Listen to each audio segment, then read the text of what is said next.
first video, and I'm going to be covering JP Morgan's Guide to the Markets second quarter publication.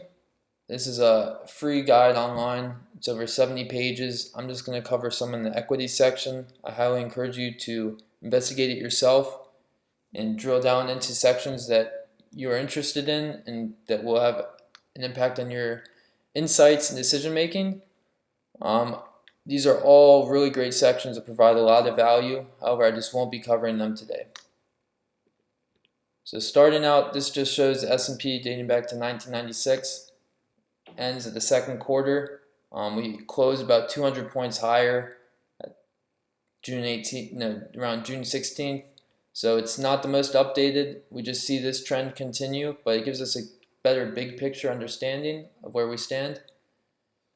Again, this ends at the same days last end of second quarter, indicating the PE is slightly higher than the 25-year average, not quite reaching the 1 standard deviation level, and I'd expect this value to be slightly higher given the last couple weeks in June. Doing well. This two scatter plots show the annualized return for a 1 year subsequent of this PE reading, as well as the 5-year annualized return. And in both graphs, there is a relationship between the returns decreasing as the PEs increase. I feel like this slide provides a lot more value, though, to understand volatility that markets can experience in the 1 year period versus the 5-year. And it's a great slide to kind of just get an understanding for planning long-term wise. For this earnings slide, I found it was very interesting to see the analyst estimates for earnings going forward. So we saw them decrease in 2022. Projections are for some rather consistent increases. For the breakdown of earnings per share growth, it's important to note that margin accounted for the majority of it. For this slide, this is updated to the first quarter 2023. I found this right-hand side to be useful for making sector decisions. It indicates the range experienced since 2010 in operating margin for the sector, as well as where each sector stood on the first quarter of 2023 with this green dot. So this is a great drill down if you're investing in sector specifics. This slide showed an overlay of operating earnings per share and capital expenditures. And you can see second quarter that operations per share are barely positive, if not around zero, and capital expenditures are rather high considering.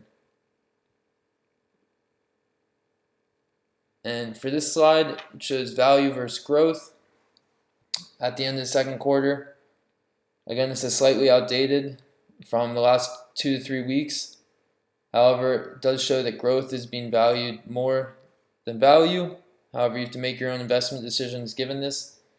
This right-hand side, again, since the breakdown by sector I found very helpful to make sector-specific decisions. And basically, leverage is going to be a 1% rise in revenue. The impact that will have on operating income. So sectors with low variable expenses are going to see a higher operating income resulting from a 1% increase in revenue. And again, most of these with higher leverage are value companies. Important thing to consider. And then the last slide I'll be covering today covers small cap versus large cap.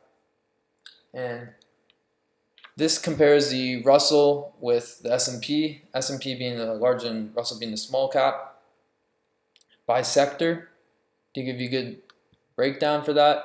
I found this top right corner, this graph to be really interesting for the trend of unprofitable companies in the Russell 2000.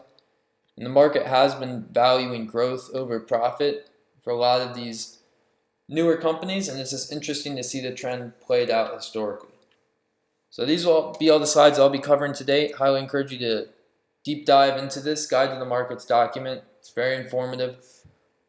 Please subscribe to the channel for more content and comment below what you want me to cover next. Appreciate all the advice. Take care.